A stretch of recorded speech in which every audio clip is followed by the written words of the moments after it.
देख रहे हैं श्री माही न्यूज और मैं हूं आपका दोस्त आपका भाई मिस्टर आर के माही। मैं अभी मध्य विद्यालय बारो के आसपास में हूं और यहां पे जैसा कि हमारे बीच मौजूद है मुक्तेश्वर प्रसाद वर्मा जी हैं। इन्होंने पहले ही ये घोषणा कर दिया था कि 1 नवंबर से हम अनशन पे बैठेंगे और आज 1 नवंबर है और ये महाशय आज से ही अनशन पे यहाँ बैठ गए हैं। इनकी मांगे क्या है, इनकी डिमांड क्या है, मैं इस पे चर्चा करना चाहूंगा। मैं अभी मध्य विद्यालय के सामने में हूँ। ऐसे तो इनका टारगेट था कि मध्य विद्यालय के प्रांगण में ही अनशन करेंगे, लेकिन वहां पे जो है इलेक्शन का माहौल चल रहा है और इस स्कूल में जो है अभी आर्मी के जवान यहाँ मुस्तैद हैं, इसलिए ये स्कूल के बाहर आर्य समाज मंदिर के आसपास जो है अनशन पर बैठे हुए हैं। मैं चर्चा करना चाहूंगा इस विषय पर कि आखिर बार बार ये अनशन पर क्यों बैठते हैं, आखिर इनकी मांगे क्या है और सरकार इनकी बातें सुनती क्यों नहीं है। मैं इस विषय पर चर्चा करना चाहूंगा। तो आइए, मैं चंद्र प्रसाद वर्मा जी यहाँ बैठे हुए हैं, मैं इनसे कुछ सवालात करना चाहूंगा। सर, सबसे पहले तो हमारे चैनल पर आपका बहुत बहुत स्वागत है जी, धन्यवाद।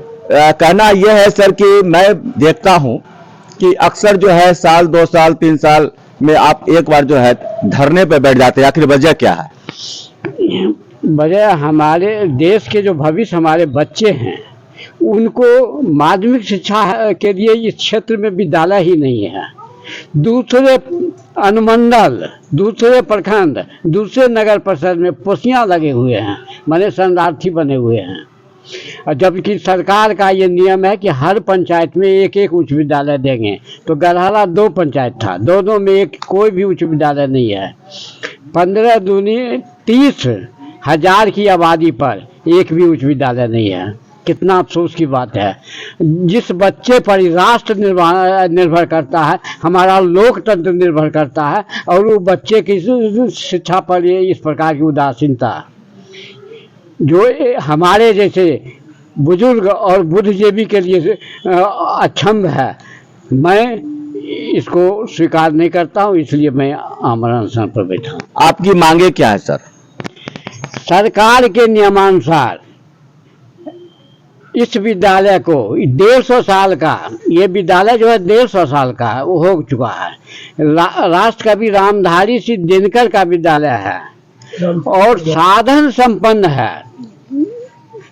ये और जो उत्क्रमित हुआ है वो साधन संपन्न नहीं है, और ये साधन संपन्न रहने के बावजूद भी उत्क्रमण नहीं हुआ। उत्क्रमण हो जाए जो हमारे बच्चे यहाँ आकर के शिक्षा पाएंगे गरिमापूर्ण वातावरण। जैसा कि सर अभी आप बोले हैं कि उत्क्रमित विद्यालय और भी है, और मैं देख रहा हूं कि बगल में ही एक उत्क्रमित विद्यालय थी जिसे +2 का दर्जा दिया गया है, और ये जैसा जिस स्कूल के सामने आप बैठे हैं ये अभी तक 8वां ही है। तो इसी स्कूल की आप चर्चा कर रहे हैं? जी हाँ, इसी स्कूल का। और जैसा कि हमने लोगों से सुना है कि ये जो है राष्ट्र कवि रामधारी सिंह दिनकर जी का जो है प्रथम विद्यालय रह चुका है। जी हाँ, ये राष्ट्र कवि रामधारी सिंह दिनकर का ये प्रारंभिक पाठशाला है और उनका बिल्डिंग सामने है, उसी पर बैठना था। जिस स्कूल की आप बात कर रहे हैं सर, इसके पहले जो बताया आपने कि उत्क्रमित विद्यालय है उसमें +2 का दर्जा दिया गया है, वहां तो स्पेस भी नहीं है, जगह भी नहीं है, उसके बावजूद भी उसको जो है +2 का दर्जा दिया गया है। और जिस स्कूल का आप डिमांड कर रहे हैं, मांगे कर रहे हैं, इसमें तो बहुत सारे स्पेस है, बहुत सारी जगह भी है, बहुत सारे रूम भी बने हुए हैं। इसमें 31 कमरे हैं। जो एक +2 विद्यालय के लिए चाहिए उतना है। 2 सभागार है, किसी को 1 सभागार है, इसको 2 सभागार है। 10 इसके पास शौचालय है। इसके पहले भी तो आपने अनशन किया था, तो उस समय आपकी मांग जो आपने मांग किया था तो उस पर सरकार का आदेश आया था कि उस पर हम विचार करेंगे। तो क्या अभी तो कोई विचार नहीं हुआ क्या? सिर्फ चिट्ठी मिली है कि इसको उत्क्रमित के लिए भेजा गया है। चिट्ठी है 504 दिनांक 10/11/23। बरौनी के बीडीओ साहब भी हाल फिलहाल में एक कार्यक्रम आर्य समाज में हुआ था, तो उस कार्यक्रम में बीडीओ साहब कहे थे कि हम कोशिश करेंगे कि इस स्कूल को +2 का दर्जा मिले। जी, तो फिर जब हम इसको उठाए और एक चिट्ठी दिए सब जगह भेजने के साथ उनको, तो उन्होंने भी आगे बोले कि हम इसको भेज रहे हैं। कुछ लोग ऐसे भी हैं, समाज सेवी हैं, जो कह रहे हैं कि मुक्तेश्वर प्रसाद वर्मा जी अन्ना हजारे बनने की कोशिश कर रहे हैं। अच्छा ये बताइए, इस उम्र में हम एमएलए तो छोड़ दीजिए, ये होता है बात पार्षद के जोग हैं। अब हमारा उम्र है, अब हमको कोई स्वार्थ नहीं, हमारा एकमात्र स्वार्थ है कि हमारे बच्चे, हम जब उतना दुख झेल कर दूसरे जगह पर, और जब सरकार का नियम है तो यहाँ क्यों नहीं सरकार हमको विद्यालय देगी हमारे बच्चे के लिए? हमको इसके अलावा कोई मांग नहीं है। तो ये अनशन आपका कब तक चलेगा?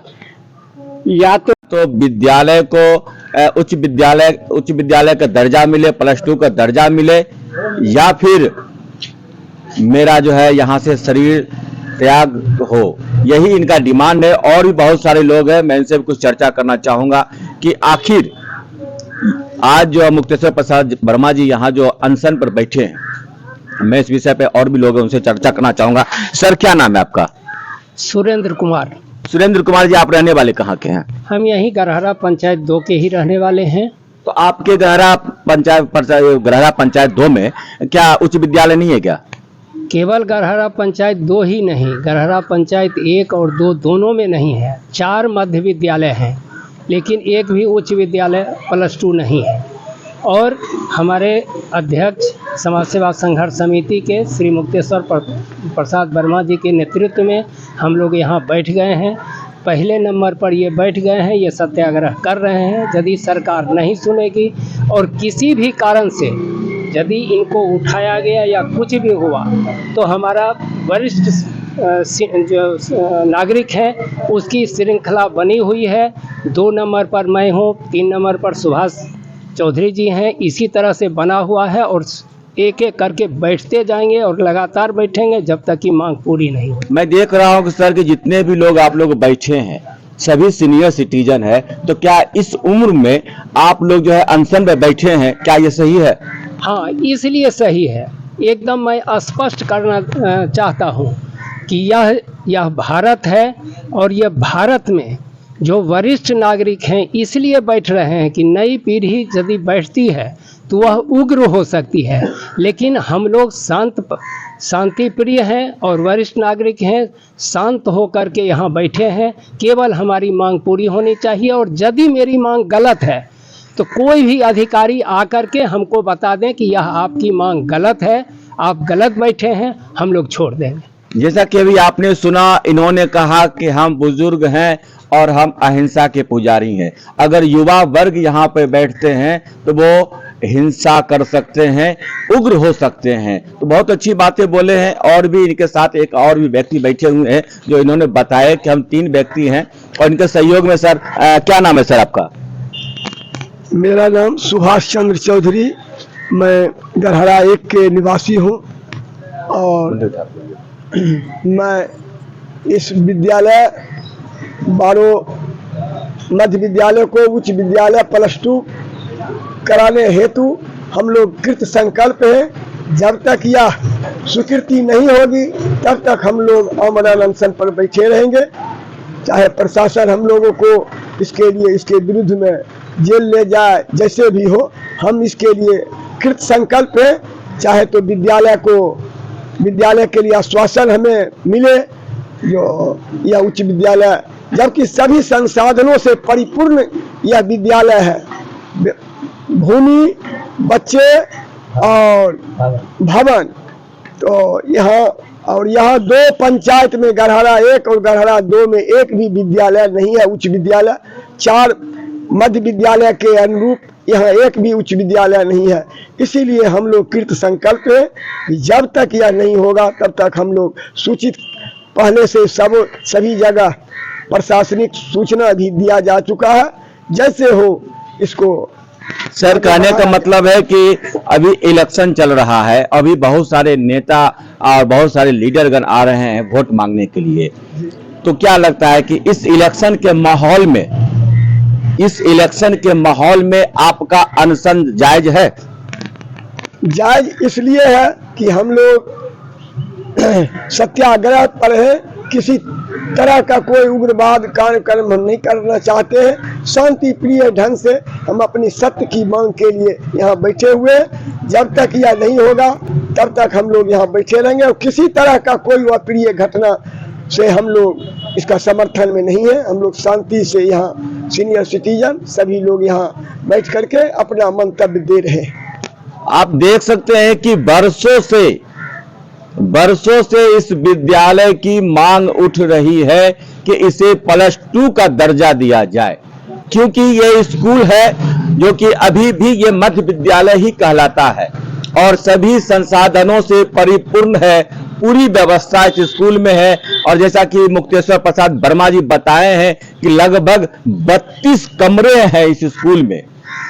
तो आप सोच सकते हैं कि एक ऐसा विद्यालय जहां मुश्किल से 300-400 व्यक्तियों के बैठने की जगह नहीं है, उसे +2 का दर्जा दिया गया है और इस स्कूल में अभी तक इसे +2 का दर्जा नहीं दिया गया है। इसके पहले बहुत सारे आश्वासन मिले हैं, लेकिन आज तक इस आश्वासन पे कार्रवाई नहीं हुई है। तो मैं कहना चाहूंगा जितने भी वरिष्ठ अधिकारी इस वीडियो को देख रहे हैं, मेरी आपसे बस यही डिमांड है, यही कहना है कि इनकी डिमांड को अविलंब पूरा करें। ये इलेक्शन का माहौल चल रहा है, अभी तो ये शांतिपूर्वक यहाँ पे बैठे हुए हैं और हो सकता है अगर इनकी मांगे पूरी नहीं होती है तो जैसा कि अभी बताए हैं कि हम शरीर त्याग भी कर सकते हैं। तो आप देख रहे हैं श्री माही न्यूज और मैं हूं आपका भाई मिस्टर RK माही।